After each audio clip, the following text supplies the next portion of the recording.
ওটা ইন্ডিয়াকে জানাতে হবে এসব। মমতা বন্দ্যোপাধ্যায়ের কত দাম আছে আমি জানি।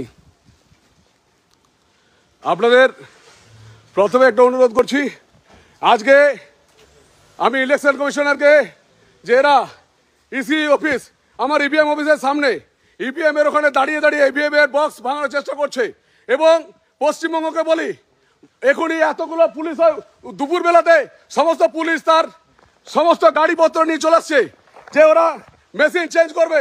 আমি পশ্চিমবঙ্গের সমস্ত ইভিএম সেন্টারে সমস্ত বিজেপি কর্মী এবং ইলেকশন কমিশন অফ ইন্ডিয়ার কে অনুরোধ করছি যে শুধুমাত্র পুলিশ অফিসাররা কেন আপনার ওখানে যাবে, কেন ইভিএম এর যেখানে তালা মারা আছে সেখানে কেন যাবে? শুধুমাত্র আইসিরা এই ফোন দিয়ে 1.5 লাখ 2 লাখ ভোট আসবে, তারপর আইসিওসিরা এই চেষ্টা করছে। পশ্চিমবাংলাকে আমার অনুরোধ যে প্রত্যেকটা দিল্লিকে আমার অনুরোধ যে এটা কিন্তু সব জায়গায় চেষ্টা করছে এবং এটা করার চেষ্টা করছে। অতি সত্বর এই অফিসারদের বিরুদ্ধে ব্যবস্থা নিন, কারণ ওরা কি করে যাবে। এবং সিসিটিভিটা বন্ধ করার চেষ্টা করছে, সিসিটিভিতে হাত দিচ্ছে, সিসিটিভিতে খারাপ করতে চেষ্টা করছে এসডিপিও।